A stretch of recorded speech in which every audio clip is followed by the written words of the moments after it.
Olá, meu querido irmão, olá, minha querida irmã, estamos de volta com o programa Celebração e estamos meditando sobre o tema batismo, salvação. Antes que seja uma escolha pessoal,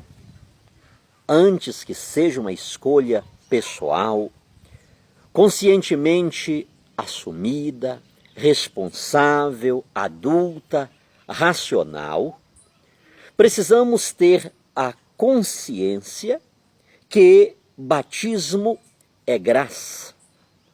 Batismo é dom, é graça divina, é dom de Deus. E como graça, como dom, é estendido a todos.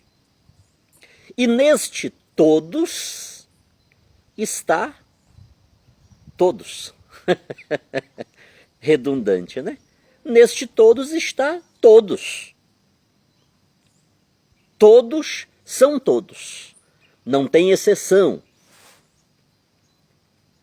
Nesta salvação trazida por Deus, para a qual o batismo aponta, não há exclusão. Por sinal, quando Paulo, lá no cárcere, Paulo e Silas, o que foi que ele disse ao carcereiro? Atos 16, 31. Crê no Senhor Jesus e serás salvo, tu e a tua casa. Vamos voltar para o início, lá João 3,16. Porque Deus amou o mundo de tal maneira. Se a salvação é trazida e dispensada a todos, se através do meu crer pode ser salvo eu e a minha casa, segure este crer, porque precisaremos dele. Iremos utilizá-lo bastante.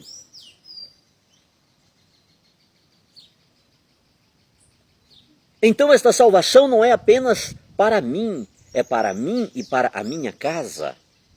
É para o mundo. Então precisamos ter esta consciência da universalidade da salvação. Se salvação é fim, se batismo é meio, o meio não pode sobrepor-se ao fim. Não é isso? Lembro-me, e anotei aqui, que quando Pedro chegou à casa de Cornélio, ele estava falando, né? Pregando a palavra de Deus, e em dado momento, enquanto ele falava, coisa interessante, né? Coisa interessante. Ele não fez uma oração de efusão do Espírito Santo, ele não disse vamos fazer assim, assim, não. Pedro estava fazendo uma exposição sobre Jesus Cristo. Cornélio e todos os seus foram cheios do Espírito Santo. Isso está em Atos capítulo 10, do versículo 47. Eles ficaram cheios do Espírito Santo e Pedro disse o seguinte: pode alguém negar a água para que não sejam batizados aqueles que, como nós, receberam o dom do Espírito Santo? Compreende, queridos? Não esqueça, o batismo é o meio ordinário através do qual a salvação chega. Todavia, o nosso Deus é o Deus do extraordinário. Deus não é o Deus do previsível. Embora ele haja dentro do previsível, do pré-estabelecido, do dito de antemão, todavia, Deus não está condicionado à previsão. Deus está acima das leis, das normas, dos credos, dos dogmas. Deus está acima de tudo. Então, queridos irmãos e queridas irmãs, como podemos negar a água para que não sejam batizados aqueles que como nós receberam O Espírito Santo. Isso teve problema quando Pedro chegou em Jerusalém e foi questionado, primeiro, por ter entrado na casa de pagãos. Cornélio era um pagão. Ter sentado com eles, feito refeição com eles e, sobretudo, ter batizado Cornélio. E Pedro fez uma exposição do porquê, da razão de ter tomado aquela decisão. E todos ficaram em paz. Jesus é o esposo. A igreja é a esposa. Jesus é a cabeça, a esposa é o corpo. A igreja é o corpo. E entre este corpo e esta cabeça, devidamente ajustado, não há desacordo, não há desarmonia, não há incompatibilidade. Não acontece entre Jesus e igreja, entre esposo e esposa, aquela pergunta de Amós: andarão dois juntos se não estiverem em acordo? Então, entre Jesus e a igreja, entre a cabeça e o corpo, há uma sincronia tal que um age em conformidade com o outro. O que estou dizendo?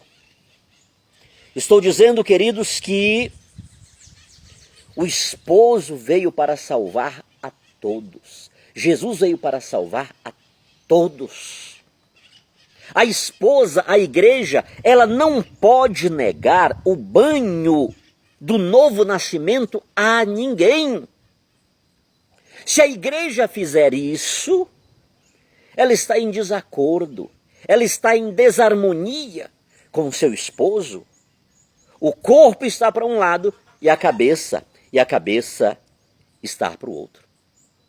A igreja não pode negar o banho do novo nascimento ao pior bandido, reincidente, contumaz, de alta periculosidade, ao pior dos pecadores, como também não pode negar, sobretudo, a água do batismo a uma criança, a um inocente. Inocente, queridos, que de fato não tem pecado praticado, não tem pecado cometido, mas tem um pecado contraído. Pense nisto.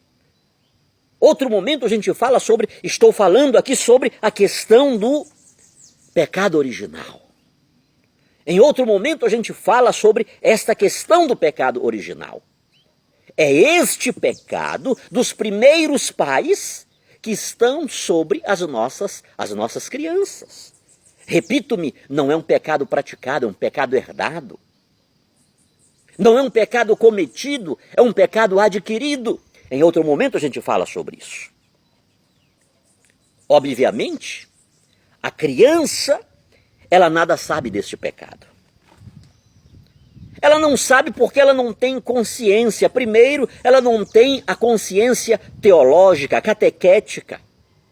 Ela nada sabe. O que é que uma criança de colo está sabendo? Embora ela tenha uma comunicação com sua mãe, com seus pais, com aquelas pessoas que estão próximas, não sei se a expressão talvez quase que automática, instintiva, mas ela não conhece nada de pecado original. Segundo, ela nada sabe deste pecado porque ela não cometeu. Então pensemos, analisemos o porquê que a igreja administra o batismo às crianças.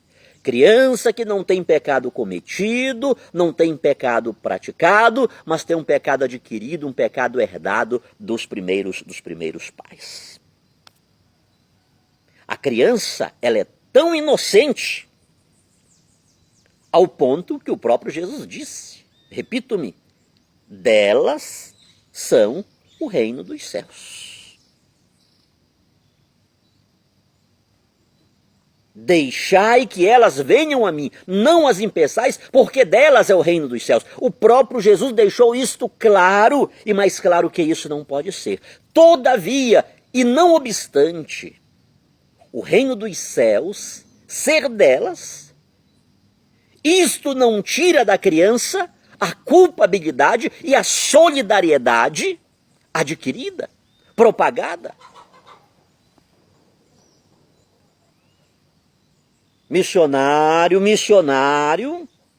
querido meu irmão católico, você precisa saber disso.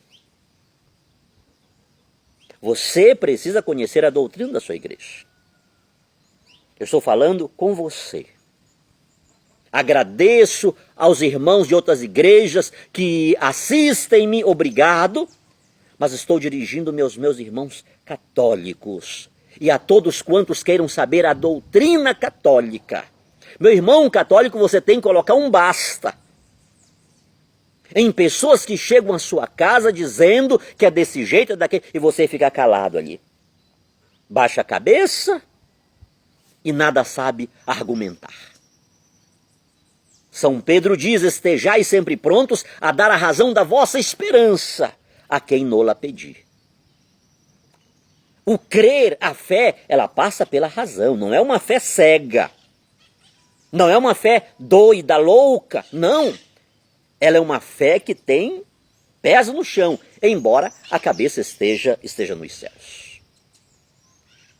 Então alguém mais missionário como Romanos capítulo 5, versículo 12. Vamos ver se isso tem... Ler apenas um texto. Romanos capítulo 5, versículo 12. Romanos capítulo 5, versículo 12. Pelo que, como por um homem entrou o pecado no mundo, e pelo pecado a morte, assim também a morte passou a todos os homens, por isso que todos pecaram. Versículo 17. Porque se pela ofensa de um só a morte reinou por esse, já começa a entrar a antítese aqui.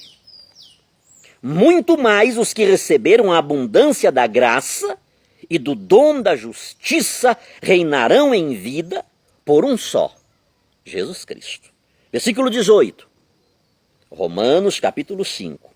Eu li o versículo 12, li o 17, vamos para o 18. Pois assim como por uma só ofensa veio o juízo sobre todos os homens, para condenação, antítese, assim também por um só ato de justiça veio a graça sobre todos os homens para a justificação da vida. Versículo 19. Porque como pela desobediência de um só homem muitos foram feitos pecadores, assim pela obediência de um, muitos serão feitos justos. O ser humano tem esta condescendência com o pecado dos nossos primeiros pais. Queridos irmãos e queridas irmãs, este pecado por propagação, ele não se dá quando a criança atinge 12 anos. Quando chega num estado de razão, num estado de responsabilidade, num estado de racionalidade, num estado intelectivo. Por isso eu disse que antes de ser uma escolha pessoal, uma escolha conscientemente assumida, responsável, adulta, batismo é graça, batismo é dom de Deus, e como dom é para todos. Se só posso batizar uma criança depois dos 12 anos, quando ela chega ao estágio da razão, quando consegue fazer uso da razão, onde você me prova que ela só se torna pecadora depois dos 12 anos, quando ela faz uso da razão. Eu volto com este tema no nosso próximo encontro. Que Deus te abençoe, que Deus te guarde e reza, ora por este tão grande pecador que merece muito, muito, todo dia, toda hora, da misericórdia do nosso Deus.